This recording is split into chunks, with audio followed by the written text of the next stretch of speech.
right, everybody. It is Wednesday night. It is Thanksgiving Eve, and I know there's a lot going on tonight. There's been a lot going on the last couple of days. Family coming into town. You may be going out of town.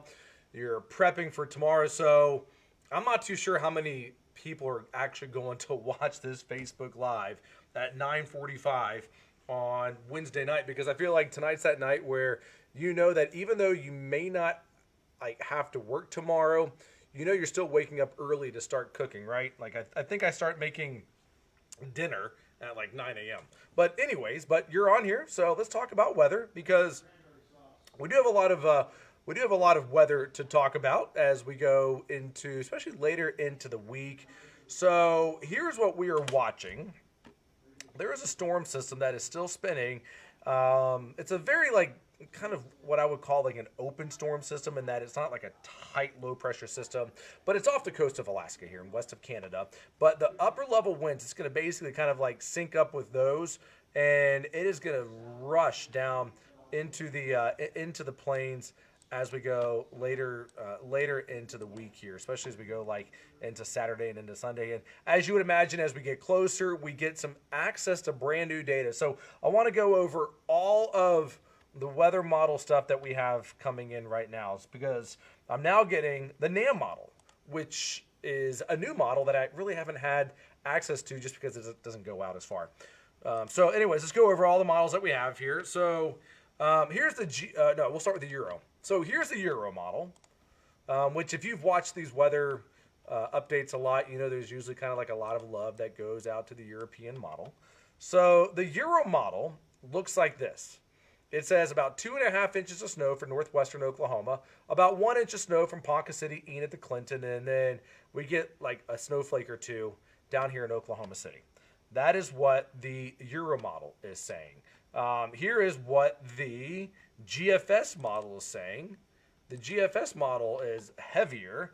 Definitely kind of pushes about 5 to almost half a foot of snow between Woodward, Alva, going into Kansas. You can see the regional bullseye that we have here is basically northwestern Oklahoma, and then as you make way down in towards southern Kansas, even Guyman 3.5. It drops about 1/10 to half an inch of snow from Oklahoma City to Stillwater. So that would be the GFS model that we have in here. Let's look at the where's my other RPM model? Here we go. Here's what we call the RPM model. It's basically an in-house model. You can see here it has snow streaks, about 1.5 to 2 inches of snow from Woodward to Alva to Guyman, and it kind of just basically cuts off. And then the NAM model. So this is the model that just came in like just a little while ago. And the NAM model looks a bit like this. A couple tenths of an inch of snow, about 3/4 to 1 inch of snow. So these are what we call like snapshot runs. If I told you that we had like, if I had access to hundreds of different model outputs, you might be saying like, wait, what do you mean you have access to hundreds of models of, weather model outputs? And I do, because a lot of these weather models, they run multiple times, and what they do is they look for common errors that they may not be able to pick up, and they go ahead and put them in there so that they can try to like say, okay, let's say that the temperatures are 2 degrees colder when the snow comes in than what we're originally thinking. Then how much snow would fall? And so that gives us a bit of different access, not different access, but it gives us a better understanding as to kind of like the higher end model outputs and the lower end model outputs, and it gives us an average. And so that right there, let me drag this over and we'll look at those. So what you're looking at here are going to be multiple runs of the weather models. And you can see here, if you average them all together, it has about 3 inches of snow for northwestern Oklahoma to Panhandle out into Kansas. Kansas really gets dumped with quite a bit of snow. And then as you go up into Colorado, this is called an ensemble. And so this is the Euro ensemble. Now let me show you the GFS ensemble. And this came in not that long ago. The GFS ensemble still looks fairly similar. Northwestern Oklahoma, 2.5 to 3 inches of snow. Same thing as you go into Kansas. And you can see lower snow elsewhere, like out across the plains of Colorado. We have the Canadian ensemble here, which kind of looks like it's a little bit farther south with the storm track here, and it drags About 3 inches of snow, 4 inches of snow for northern, northwestern Oklahoma, and it even drops, looks like about 1 inch of snow as far south as Oklahoma City. Everyone's like, wait, okay, Damon, you're confusing me. And this is what my job is. My job is to take all of this complicated, all this complex weather model data and try to figure out what is the easiest way that we can look at it and understand it. Because weather's complicated. I get it. Sometimes we think it should be easy, but it's not. No science is ever easy. So right now it's Wednesday night. So we still have Thursday night, Friday night, Saturday. So we still have about 60 hours before the chance for snow begins to move in here. But taking all that data together, you get 1 to 3 inches of snow from Alva, Medford, Ponca City to Buffalo, and about a trace to 1 inch of snow from Cheyenne to Fairview to Enid. So, is Jonathan in tomorrow morning? Yes, he will be. We have college football all day on Friday. Evan wants to know about the football games that we have going on. So OU, it's cold and dry for OU TCU. 11 a.m. kickoff there, low to mid 40s. And OSU, showers, and in the lower 40s. Okay, a lot of people are saying like, hey, can't wait to have a white Thanksgiving or white Christmas. But put that on your bingo card for the year. So Lisa's like, yeah, Lisa's like, you said there wouldn't be any snow. Don't fail me in Yukon. A couple of days ago, the snow chances were really, really, really beginning to drop, and then it looks like things have kind of changed a little bit, mainly because of the density of the cold air that we have in here. So if you're traveling on Saturday, heading back home for Thanksgiving, here's what we have for Saturday. Heavy snow from Denver to Wichita and down into Woodward and Guyman. So if you're traveling on Saturday going north into Kansas, just don't. It doesn't look great at all. If you're traveling west into Texas, you should be fine. East into Arkansas, you're fine. South into Texas, you should be fine as well. If you're not traveling on Saturday, but you're traveling on Sunday, weather looks great. Roads are dry. Our snowstorm will have since then made it way up into Chicago. Oh, gosh darn it. You know what? You're right. Someone said, you're right. The game is on Saturday. On Friday. My graphic said Saturday. You're right. The weather's still the same, though. Let me update that real quick.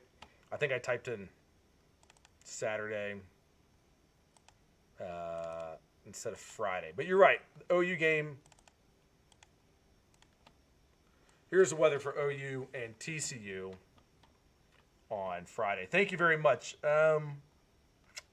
Joey, thank you very much for that. I do appreciate you catching that.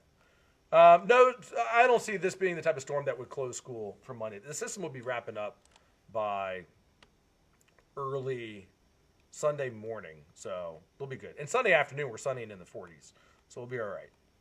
Let me give you a timeline. I think I actually might have some timelines in here. Here you go.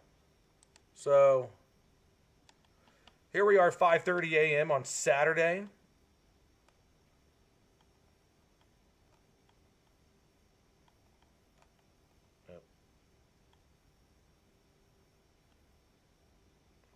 Lisa says, point on the map where Yukon is located. Sorry, I just now saw that. Lisa, it's right here.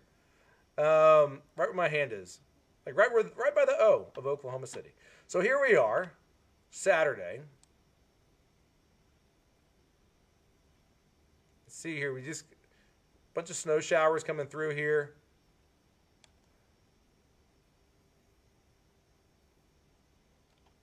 And then rain for Oklahoma City. And please, don't let this be the last forecast you get between now and Saturday. As you know, things always change. Especially trying to forecast snow, we're on the dividing line. Any snow for Stillwater Saturday afternoon? No, it looks like it's mainly going to be rain. But the snow line going into Saturday night may not be that far away from Stillwater. It'd be Perry, Enid, and down to Watauga. How cold will it get on Friday? Here are the high temperatures for Friday. It's cold. And this time of the year, cold air, especially when it's heavy like it is, it can slide in here and it can stick around for a while. So, will Storm Command be out Saturday? People will be out Saturday. I don't know if Michael will, but people will be. Depends on how bad it looks. So, traffic, driving, Saturday, Sunday. Here are your slick road spots that we're watching. Will we have a white Christmas this year? Hard to say. But real quick, let's get a snapshot of what we have. So temperatures for the week of Christmas will likely be colder than normal. So that's one thing you need, is for us to be colder than normal. And could be pretty close. We are wetter than normal west of I-35 here. So what you're saying, Damon, is there's a chance. There's a chance. So Lisa says no. No what?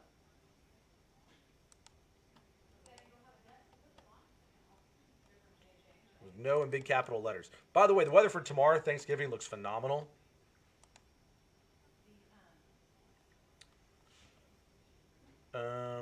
Will it be cut in?